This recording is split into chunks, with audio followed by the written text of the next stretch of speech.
This is a reading from The Evidence of Satan in the Modern World, Chapter 4, the particular case of Antoine Gay, 1790 to 1871. In view of the extraordinary events which are to be related in this chapter, it seems particularly advisable to state the sources from which they are drawn. Under the rather enigmatic title, Le Possédé qui glorifia l'Immaculée, J. H. Gruninger, a writer from Lyon, has recently, 1952, recorded the life and sufferings of Antoine Gay. His documentation was drawn from a booklet written by one Victor de Stenay and published by Delhomme and Briguet in 1896. The name, incidentally, was a pseudonym adopted by Monsieur Blanc, the local president of the Association of Saint-François de Sales, as a basis for his booklet. M. Blanc relied on a notebook compiled by Monsieur Ouzelot, an engraver from Paris, who frequently visited Lyon on business. Further, he had a large number of letters, certificates, and reports on Gay's possession, which he had himself collected, and the life of Father Chiron, who had taken a deep interest in Gay, written by the Abbé Zéphyrin Grandon, and in addition, the recollections and evidence of many persons who had actually known Antoine Gay. This case gave rise, it must be said, to the most heated discussion. Many who knew the man considered that the fact of possession was undeniable, and that he could only be relieved by exorcism. But there were doubts and opposition, and the exorcism never, in fact, took place. There is good reason to believe that this was due to a special dispensation. The author of the book we are about to discuss is convinced that the trials endured by Antoine Gay had a divine purpose, or as we should call it, a finality, similar to that shown in the case of Hélène Poirier. As in the case of Bernadette Soubirous, this purpose might be seen as the intention of proving the existence of the supernatural in a world increasingly given to doubt and incredulity. In other words, the answer to the often quoted saying of Baudelaire, "The devil's deepest wile is to persuade us that he does not exist." The trick could lead us into mortal danger. The devil desires nothing better than to be free to act without being recognized. But God does not permit this. He is obliged, willy-nilly, to reveal himself. The facts we are about to repeat are a case in point. Early history. Antoine Gay was born at Lantenay in the department of Ain on the 31st of May, 1790.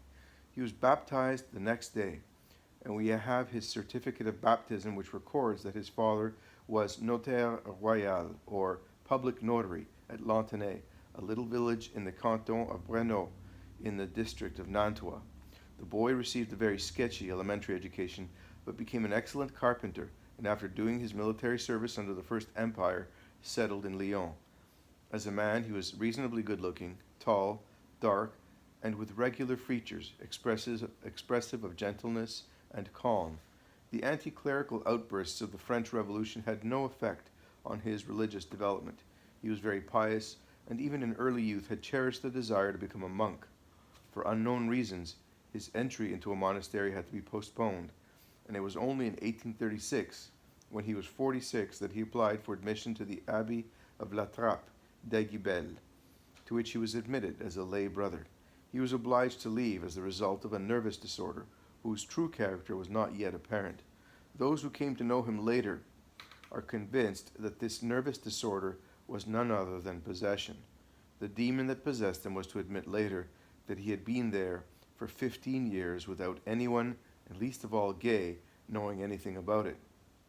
When he left La Trappe, however, the signs of possession became increasingly clear. By 1837, Antoine Gay was prey to terrible sufferings. The devil had laid hold of him. Proofs. It is reasonable to require some proof of such a statement. Let us consider what documentary evidence exists.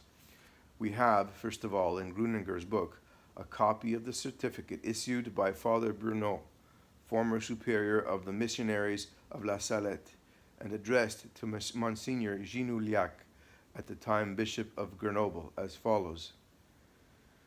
We have examined Master Gay of Lyon 3 times, each session lasting from 1 to 2 hours.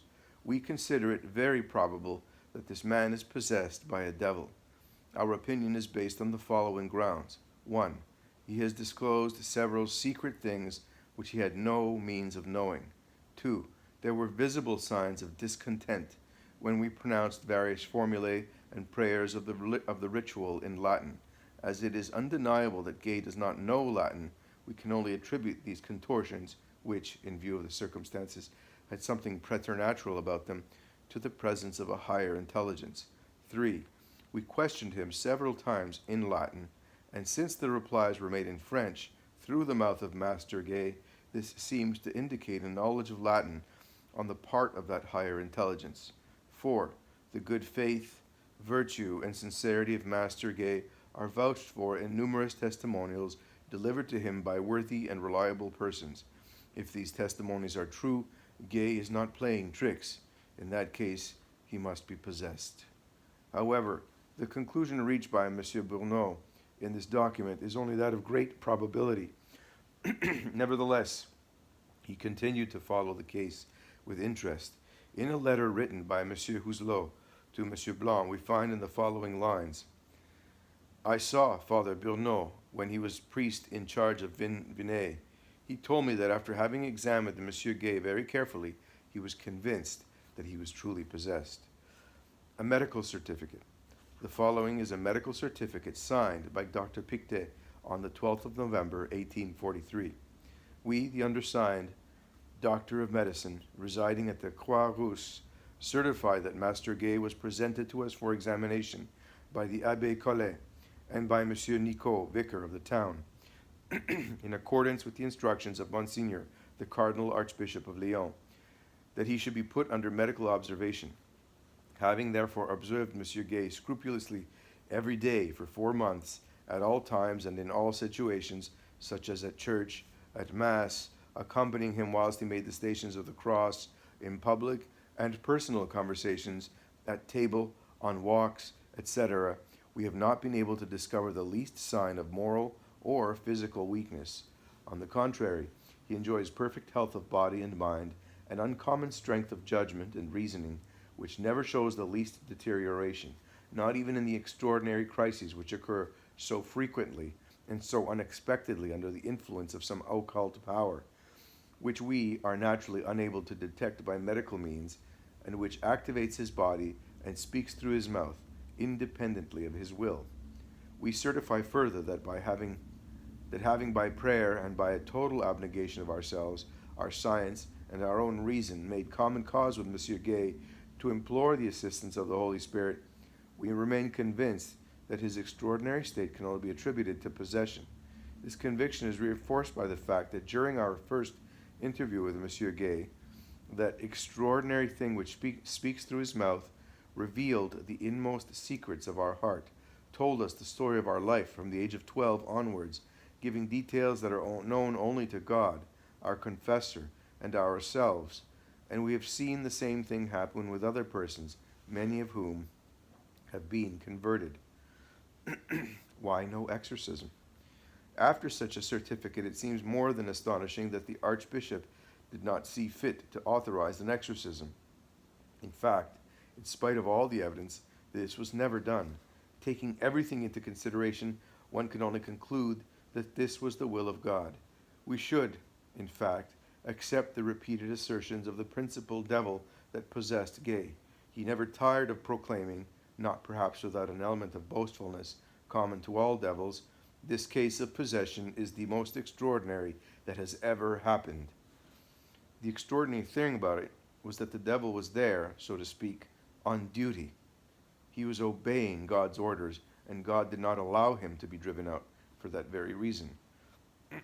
In the letter from M. Huzelot to M. Blanc, mentioned above, we find the following lines: I have seen priests ask the devil very difficult questions. He resolved them immediately, as they themselves have admitted. I have seen the devil weeping as he was forced to admit the truths of the Christian religion, or to give good advice, or proofs of possession. The greatest suffering that God can inflict on me, he would say, is to be obliged to destroy my own work. It is therefore understandable, we think, that God should never have allowed exorcism in this particular case.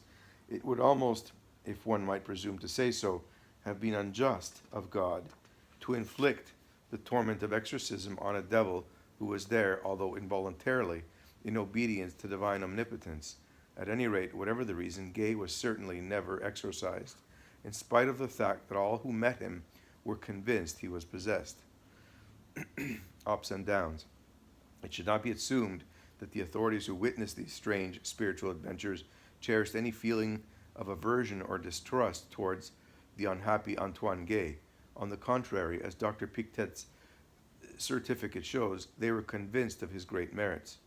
In the autumn of 1843, that is to say, after Dr. Pictet's long observations, Gay's friends tried to have him readmitted to the Trappe d'Aquibel, where he had been several years earlier. First of all, the abbot was asked to perform the exorcism, but he raised objections on the ground that he was in the Diocese of Valence, whereas the subject was from the Diocese of Lyon.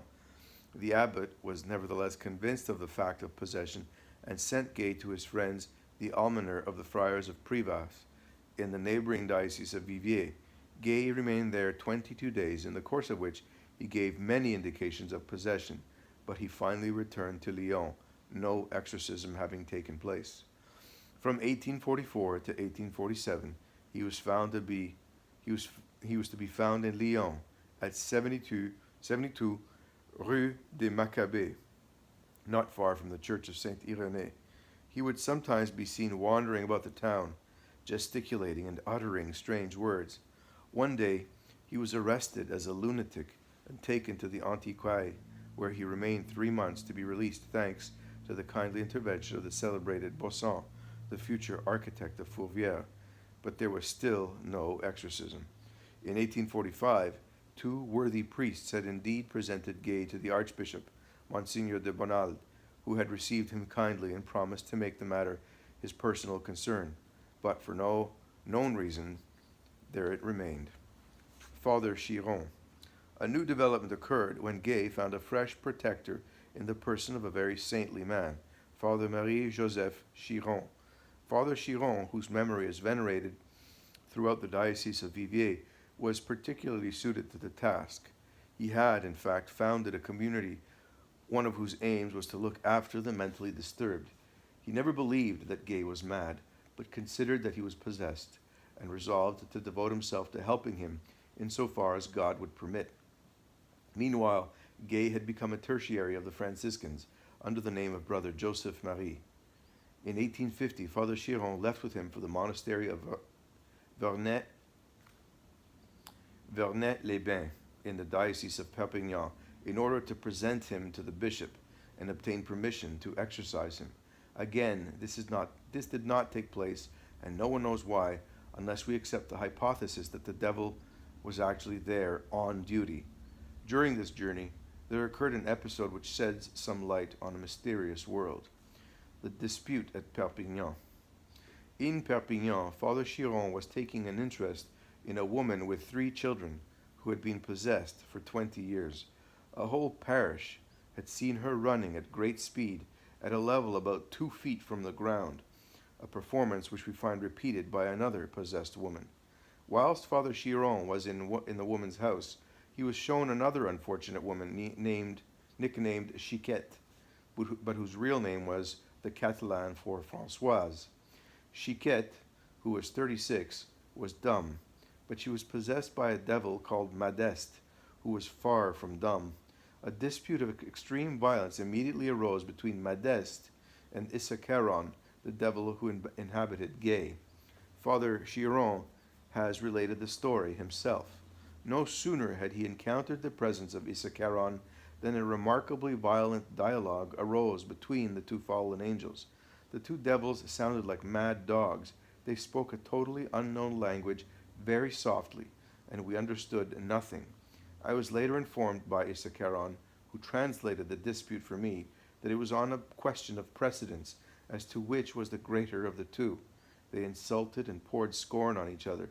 I was often obliged to stand between them to prevent their coming to blows. The 2 possessed, it is needless to say, had never met each other, but the devils in possession knew each other well. 6 times during the following days there occurred the same violent disputes, in the same unknown language and in the presence of several witnesses. These events created a profound impression on Father Chiron. In a letter he wrote a few days later to the Bishop of Clermont-Ferrand, he recounted them in detail, concluding very reasonably, "Such facts are inexplicable except as a case of possession." After these events, Antoine Gay and his protector returned to Lyon to wait until the end of summer before going to La Salette, a visit to Ars. The reputation of the Curé d'Ars was so great, and Ars was so close to Lyon, that it was natural that Gay should be presented to the Abbé Vianney. The Archbishop of Lyon, Monseigneur de Bonald himself, issued instructions to Monsieur Goussard, one of Gay's intimate friends. "You will take him to the Curé d'Ars and stay with him several days." So, in 1853, they went to Ars, the pilgrimage lasting 15 days. Monsieur Houzelot, always deeply interested in the case, went with them. This was at the end of November. The following Sunday, December the 8th, the little parish of Ars was to celebrate the feast of the Immaculate Conception. It is relevant to note here that the dogma of the Immaculate Conception had not yet been proclaimed, and was not, in fact, promulgated until the 8th of December, 1854. Then, an entirely unexpected event occurred. Antoine Gay was found kneeling at the foot of a statue of the Virgin, his arms extended in the form of a cross, and his eyes filled with tears. From his lips there streamed forth a solemn declaration which could only have come from the infernal spirit that possessed him, since Antoine Gay himself had not the theological background to pronounce such an impressive discourse. Homage to Mary from a devil. O Mary, Mary, masterpiece of God's handiwork, God has made nothing greater than thee. Incomparable creation, admiration of all the heavenly host, all honor thee, all obey thee, and acknowledge thee as mother of the Creator. Thou art raised above the angels and above all the court of heaven. Thou art seated near to God. Thou art the temple of deity. Thou hast carried in thy womb all that is strongest and greatest and most powerful and most loving. Mary, thou hast received in thy virginal womb him who created thee. Thou art virgin and mother. There is none to be compared with thee. After God, thou art the greatest. Thou art the strong woman. There is more glory to God in thee than in the heavenly host. In thee there has been no stain. Anathema be they that deny that thou art virgin and mother. Thou wast conceived without sin. Thou art immaculate. I praise thee, O Mary, but all my praises of thee ascend unto God, the author of all good. After the sacred heart of Jesus, there is no heart to be compared with thine. O loving heart, O tender heart, thou wilt not abandon even the most thankless or the most guilty of mortals. Thy heart is overflowing with kindness, even to the unfortunate who merit chastisement alone. Yet thou obtainest for them grace and compassion. The worst sinners is converted by thee.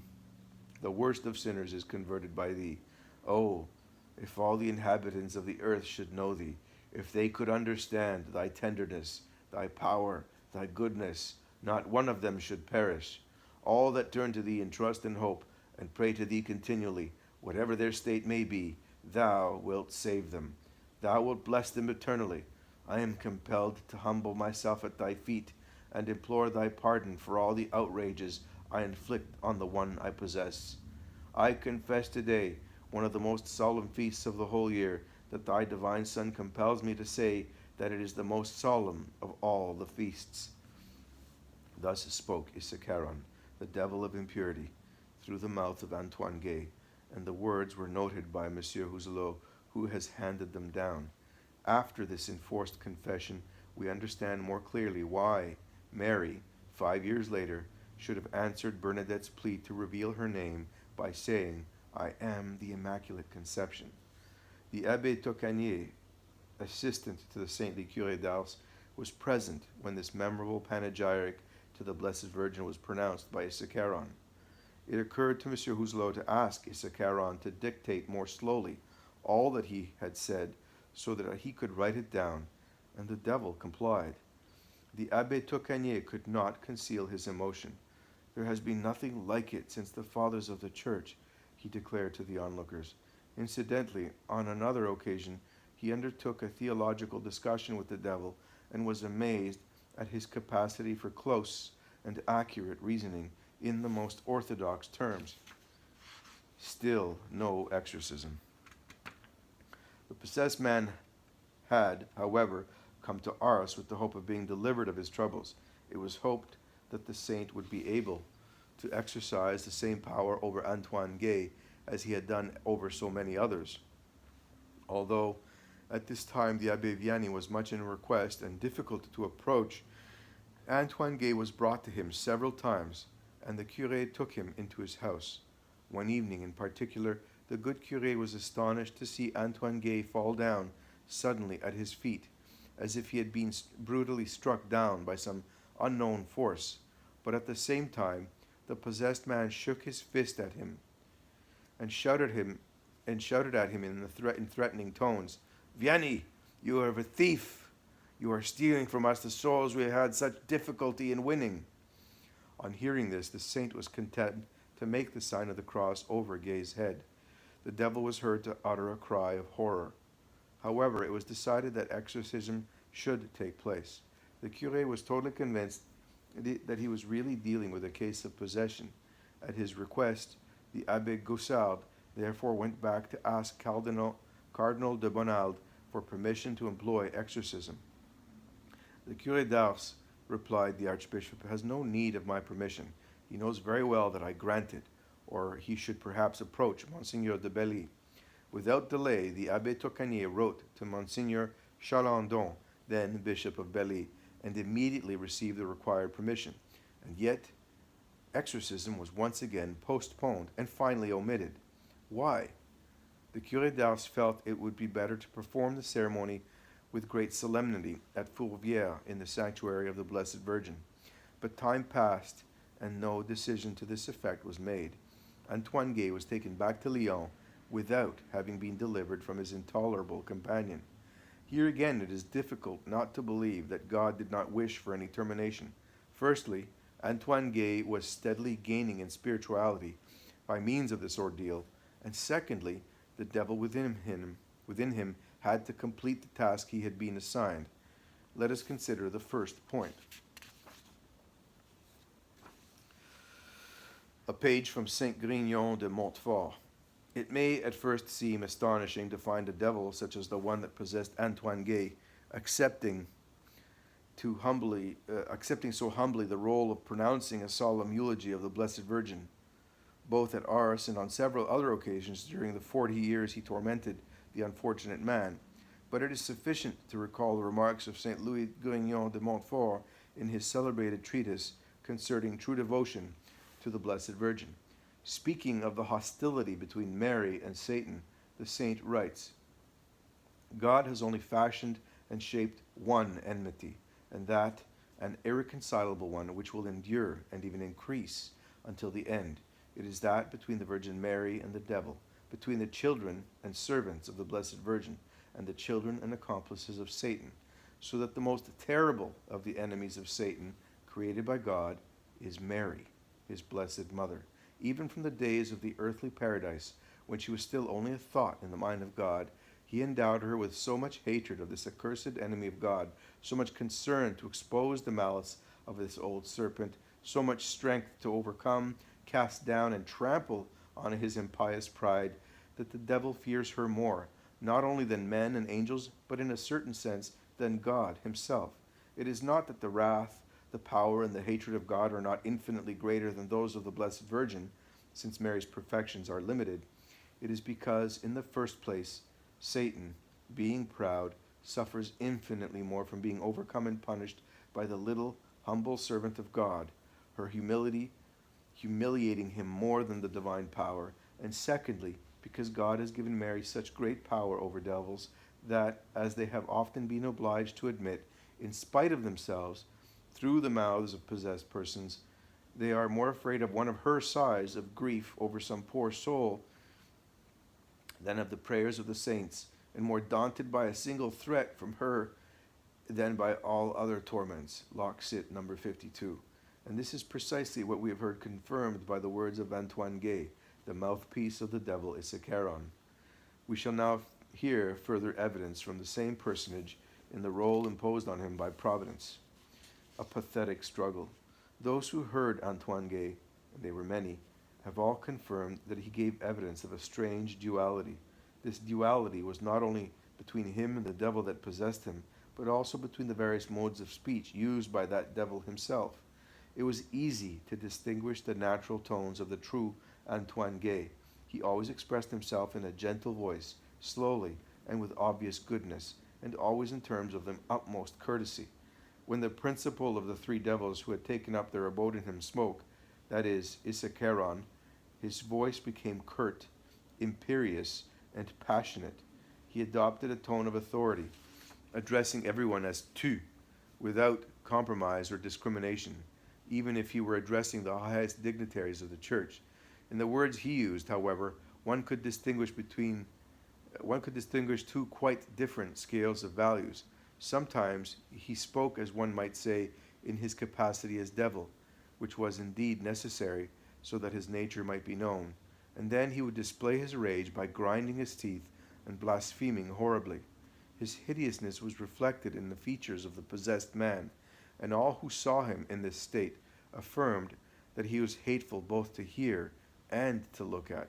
This was the first scale, the infernal scale, to call it by its right name. But when he was acquitting himself of the task laid upon him, when he was expressing himself as the slave of God and playing his allotted role, he was not only orthodox in his remarks, but would speak in an unctuous, eloquent, sometimes even sublime tone. In the course of a single dialogue, both possessor and possessed would take it in turns to speak, and it was possible to see the heart-rending conflict which was taking place in the heart and mind of Antoine Gay. For instance, he would be speaking, deploring his state, and giving proof of his very genuine piety. Suddenly, and without transition, Isacaron would intervene through his mouth. His voice would change, becoming raucous, and producing an outburst of shouting, laden with insults and abuse. The man, who had previously been all gentleness and humility, suddenly became bitter, sarcastic, and foul-mouthed. Confessions of a devil. But what is astonishing, and almost unparalleled in previous records, is the admission of the devil himself that he had been given a mission which he must fulfill whether he liked it or not. This was no single assertion, but one made 10 times a day. "I am compelled to praise thee, O sovereign Lord," he cried. "All creatures are compelled to acknowledge thee, to acknowledge thy power, thy goodness, and also thy terrible justice. I, Isacaron, prince of the devils of impurity, am compelled by him who is everything to see that all these many things are written down." At this time, in fact, the persons present, and particularly M. Houzelot, were constantly making notes of all that he said, and the voice continued, "Must I then serve as an instrument for man's instruction, when my chief delight is in their destruction? I am constrained to speak of things which seem to astonish even the wisest. I speak to the glory of the Almighty, to the shame and confusion of infernal spirits. It is heaven's will, which all must obey, that I, the devil Isacaron, possessing the body of Gay, should speak through his mouth, and through his limbs make horrible grimaces, utter terrifying cries. I, who am forced by God to give daily proof of my presence in this man. O great Master, thou dost make me suffer. I am compelled to dismantle my ramparts, my strongholds. Cursed be the day when I entered this body. I should never have thought it possible that I should be thus forced to labor for the glory of the All-Highest, to labor for the conversion of souls." There is abundant proof that Isacaron wished to be relieved of his task, that he would have liked the exorcism to take place, so that he could depart. One day, when someone was talking about Father de Ravignan, who had been appointed to succeed Lacordaire in charge of the Conférence de Notre-Dame, the devil called out through Gay's mouth, "That is a man, that is a priest. You shall tell him to say a mass for the deliverance of the possessed, and to have my power over his body removed before his deliverance." A sermon. The following scene was recorded by Brother Prime of the Christian schools at Feur, Loire. Father Chiron, on his way from Lyon to Clermont-Ferrand with Antoine Gay, wrote to Prime that he would stop en route at Fell with a possessed man. When they arrived, Brother Prime and the whole community stared at Father Chiron's traveling companion. What they saw was a very composed, obviously respectable, and even affable man. The brother could not believe his eyes. He whispered in Father Chiron's ear, "Didn't you say you had a possessed man with you?" But scarcely had the remark passed his lips when the expression of this obviously respectable man underwent a sudden change. Foaming at the mouth, his eyes bloodshot, his tone of voice made me blanch, wrote Brother Prime. "Don't you see me?" he asked. I believed, added the friar, that if Father Chiron had not supported me, I should have collapsed in terror. And it was always the same. Just when it was least expected, poor Gay was suddenly involved in incredible contortions, throwing himself to the ground or twirling on his heels without ever losing his balance. But although constitutionally a heavy man, he became endowed with extraordinary agility and suppleness. One day he aimed a kick with his left leg at the head of a very tall questioner, and recovered his stance as easily as an acrobat. Yet, when scenes of fury were expected, there was often another very sudden change. His eyes would fill with tears. The devil's voice became softer. From the same lips that had uttered such outrageous comments, there would issue a sermon such as follows. The evildoer is not happy. If one is full of oneself, one is full of a devilish spirit. We destroy men's souls through their senses. God makes use of men to test them. If you suffer affliction, receive it as an act of grace. The cross is preferable to all things. God carried the cross for the salvation of men, and he makes those whom he loves carry it too. The world believes that humility is weakness and incapacity, and I say that humility is power and grandeur. If you knew the misery of the reprobate, you would all be saints. There is no language to describe the torments of the damned. There is no human mind able to comprehend them. He who loves men more than God will not be loved by God. God allows misfortunes for the spiritual betterment of men, in order to bring them to himself and make them return to him. Never forget that crosses are better than honors. We must understand that life is short, and that we must endure our troubles in a spirit of penitence, as they came from God. One cannot love God without loving one's neighbor. Happy are they who can leave all for God. And if only men could see how beautiful is a soul in a state of grace. Happiness is not here below. He who possesses God possesses everything. The rich should be the banker of the poor. God has put these riches into his hand to help his fellow men. He is God's businessman. The rich man should despise himself and follow the teachings of our Savior, who said, "It is easier for a camel to pass through a needle's eye than for a man to enter the kingdom of God when he is rich." Mark chapter 10, verse 25. But, strange to relate, Isacaron had no sooner pronounced these edifying remarks than he fell into a rage and began to blaspheme God, insult God's creatures, even insult himself. "Woe to the proud," he cried. "Woe to me, Isacaron! It was pride, ingratitude, and disobedience that led to my rebellion and damnation."